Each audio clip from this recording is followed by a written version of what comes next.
আসসালামু আলাইকুম। দূরে কাছে যে যেখানে বসে এই মুহূর্তে ভিডিওটা দেখছেন তাদের সবাইকে মাহফুজা কিচেন ভিডিওতে ওয়েলকাম।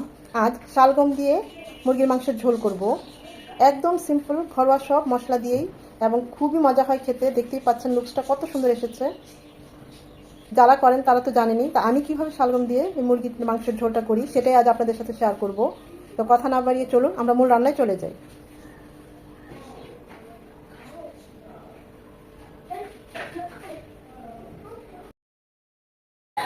শালগম দিয়ে চিকেন রান্না করব, মুরগির মাংস একটু ঝোল ঝোল করব। আমি এখানে এটাকে অনেকে হাড় মুরগি বলে বা পাকিস্তানি মুরগি বলে বা লেয়ার মুরগি বলে, যে যেটা বলে সেটা রেগুলার কাট করে কেটে নেব। এখানে আমি 1.5টা মুরগি নিয়েছি, 1 কেজির মতো হবে। এত বড় পিস রাখবো না, আমরা যে সবসময় যে কাটটা কাটি সেটা কেটে নেব। আর এটাকে তো আমরা শালগম বলি, শীতের সবজি, এখন কে কী বলে জানি না। আজকে এই শালগম দিয়ে টমেটো দিয়েই এই চিকেনটা ঝোল করব।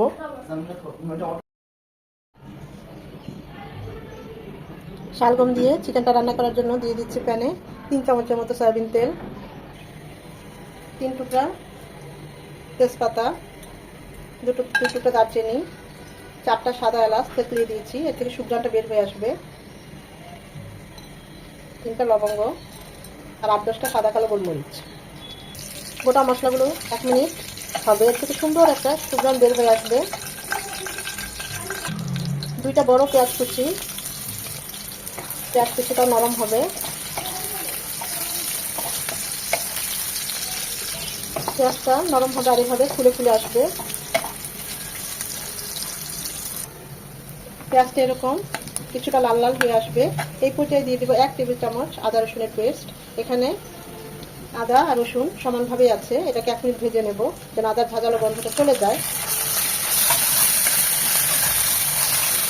আদা রসুনটাকে 1 মিনিট ভেজে নেওয়ার পর এখানে সব 1 চামচ করে আছে, 1 চামচ হলুদ গুঁড়ো, 1 চামচ মরিচ গুঁড়ো, 1 চামচ ভাজা জিরে গুঁড়ো গরম পানি দিয়ে গুলিয়ে দেবো। এতে মশলাটা পুড়েও যাবে না, আবার মশলাটা খুব ভালোভাবে কষানো হবে। আর গুঁড়ো মশলা একটু পানি দিয়ে গুলিয়ে দিলে বাটা মশলার ফ্লেভার টেস্ট দুটোই আসে।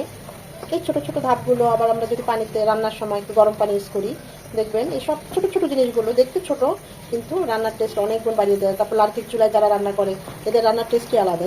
যেখানে যত কষ্ট সেখানেই তত আমি মনে করি সাকসেস। কষ্ট না করলে আসলে কেষ্ট মেলে না, কথাটা একদম সত্যি। মশলাটা খুব ভালোভাবে কষিয়ে নিতে হবে। মশলাটা যত ভালো কষানো হবে রান্নার টেস্ট তত ভালো হবে।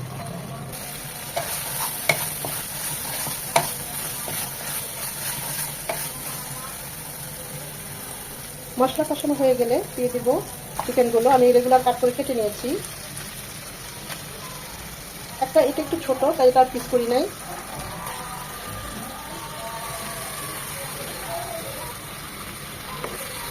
মশলার সাথে ভালোভাবে নেড়ে চেড়ে চিকেনগুলো মিশিয়ে নেব।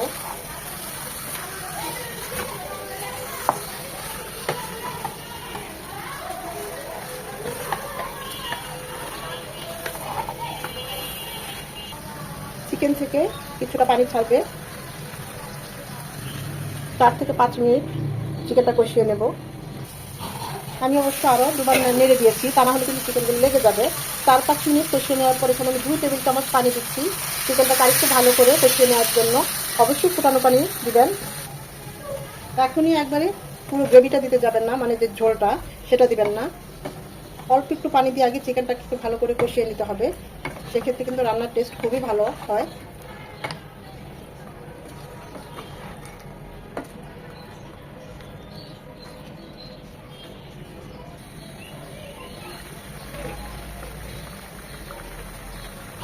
চিকেন থেকে বেশ কিছুটা পানি ছেড়েছে, এখন দিয়ে দিব শালগমগুলো। আমি শালগমগুলো কিন্তু ভাপিয়ে নেই নাই, একদম কচি আর একদম টাটকা, তাই ভাপ দিয়ে নেই নাই। যদি হার্ড হয় বা একটু বাতি টাইপের শালগম হয় অবশ্যই একটু ভাপিয়ে নেবেন। ভাপিয়ে পানিটা ফেলে দিয়ে, মানে হাফ ডান সেদ্ধ আর কি, 30 থেকে 40% সেদ্ধ করে নিতে হবে। যেহেতু একদম নতুন এবং খুবই কচি তাই আর ভাপিয়ে নিলাম না। আর যেহেতু আমার মুরগিটাও খুব হার্ড, তাই শালগমের সাথে সাথে মুরগিটার সাথে সাথে হয়ে যাবে। আমি তো এরকম আলুর মতো চাকচাক করে কেটে নিয়েছি।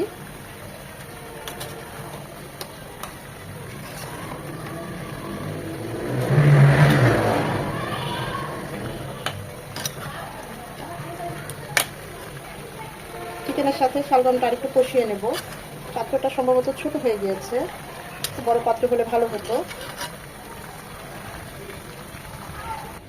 আমার ওই পাত্রটা ছোট হয়ে গিয়েছে, আমি তাই একটু বড় পাত্রে ট্রান্সফার করছি, কারণ এখানে ঝোল দিলে তখন আর রান্নাই করা যাবে না। এখন আর নাড়াচাড়া করতে অসুবিধা নাই, ঝোল টোল দিলেও অসুবিধা নাই। বুঝতে পারিনি, ভেবেছিলাম হয়ে যাবে।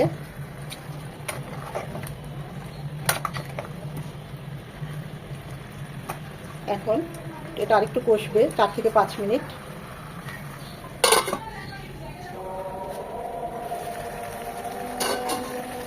আমি অবশ্য মাঝে আরও 2বার নেড়ে দিয়েছি।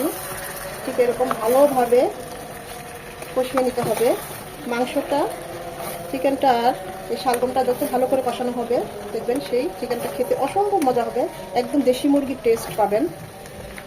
এই স্টেপটা একদম গুরুত্বপূর্ণ। মশলাটা যেমন কষানোটা ভালো করে কষিয়ে নেওয়াটা জরুরি, ঠিক এই স্টেপটাও অনেক জরুরি। একদম মাখো মাখো গায়ে গায়ে লেগে গিয়েছে কষানোর পর্যায়ে চিকেনটা। এখন এখানে দিয়ে দিব ফুটানো পানি। গ্রেভিটা যে যেমন রাখেন ওই অনুযায়ী পানিটা দিবেন। আমি একটু ঝোল ঝোল রাখবো, আর চিকেনটা শালগমটাও সেদ্ধ হবে, তাই আমি এখানে 4 কাপ পানি ফুটানো পানি দিলাম।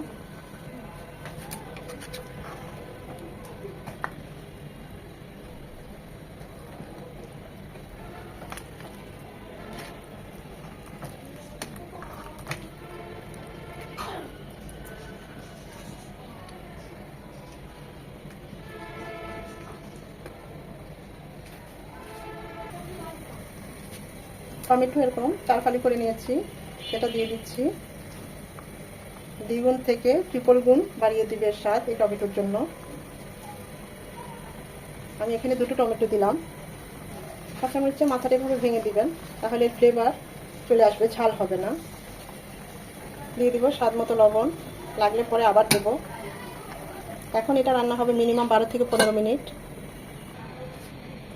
আমি অবশ্য মাঝে আরও 2 থেকে 3 বার নেড়ে দিয়েছি। নামানোর আর 2-3 মিনিট পরে নামাবার একটু ঝোলটা টানিয়ে নেব। দিয়ে দিব 1/2 চামচের চেয়ে একটু কম গরম মশলা গুঁড়ো, 1/2 চামচের চেয়ে একটু কম ভাজা জিরে গুঁড়ো। সব শেষে যেই মশলাটাই আমরা দিই না কেন যে কোনো রেসিপিতে, সেটার ফ্লেভারটা কিন্তু খুব ভালো থাকে। আমি যেহেতু গোটা মশলা দিয়েছি তাই মশলা কষানোর সময় গরম মশলাটা দিই নাই, এটা নামানোর শেষেই দিলাম। এটার ফ্লেভারটাই খুব ভালো আসবে। এখন 3 থেকে 4 মিনিট ঢাকা দিয়ে মিডিয়াম টু লো হিটে রান্না করব।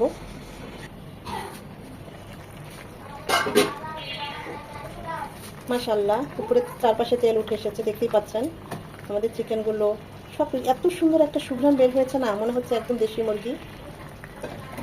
খুবই ভালো হয় এভাবে শালগম দিয়ে মুরগি রান্না করলে। যারা আলু পছন্দ করেন না বা আলু খেতে চান না, তারা কিন্তু এই শালগম দিয়ে এভাবে চিকেনটা রান্না করতে পারেন, খুবই ভালো লাগে। আমি তো এভাবে সব প্রায়ই করি, এই শালগমের সিজনে বিশেষ করে, তখন আর আলু দিই না, তখন এই শালগম দিয়ে চিকেনটা রান্না করি। তো এখন চুলাটা অফ করে দেব।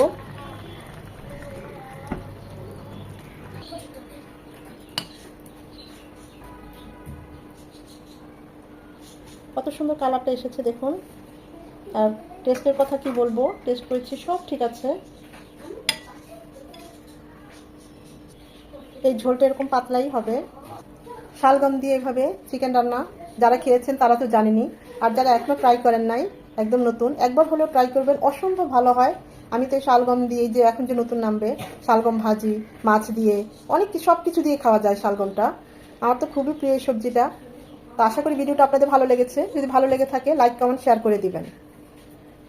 ধৈর্য নিয়ে যারা সময় নিয়ে এই ভিডিওটা এতক্ষণ দেখেছেন তাদের সবাইকে অসংখ্য ধন্যবাদ।